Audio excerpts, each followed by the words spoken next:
अस्सलाम वालेकुम, मैं हां नज़र बुबक ते मेरे नाल मेरे प्यारे मित्र मेरे वीर बिलाल हैदर साहब जेडे कि किसी भी तारीफ के मुहताज नहीं। अज साडे कोल साडे घर शहपुर आए ने ते इन्हां कोलों असीं कलाम सुणदे इन्हां दा मशहूर जेड़ा पूरी दुनिया च सुनिया जाता है।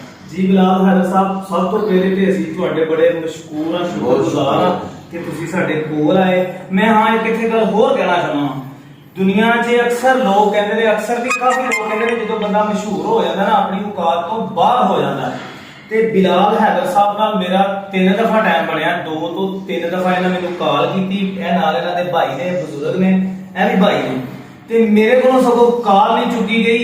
दसन का मकसद है कि जब जो बंदा मशहूर होंदा ना वो तो किसी वाले वेखदा नहीं, किसी वाले भौंदा नहीं, किसी वाले नजर भी चुकदा। लेकिन बिलाल हैदर साहब एडे महान प्यारे शख्स ने कि इन्होंने फिर मेरे नाल मोहब्बत की, प्यार किया, मेरी इज्जत की, सत्कार किया ते मेरे घर आए।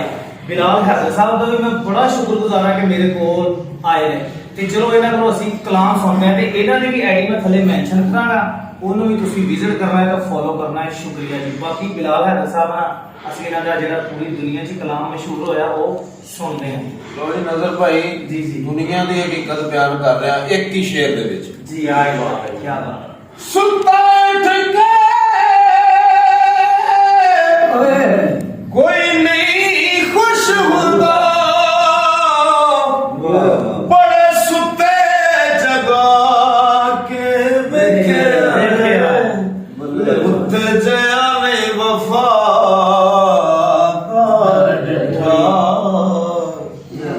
कर सुका भी पाके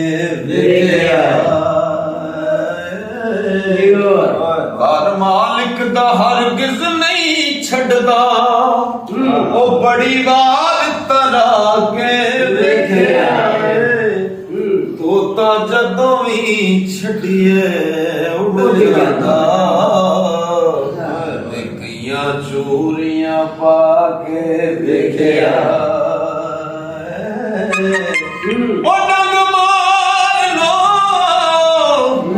कदे नहीं सप रहिंदा, कईयां दुध पिया के वेखिया ते बिना मतलब कोई नहीं यार बनदा, बल्ले बड़े यार बना के वेखिया वाह वाह करके सारे टुर जाते, ओ बड़े शेर सुना के ते मजा नहीं अल्लाह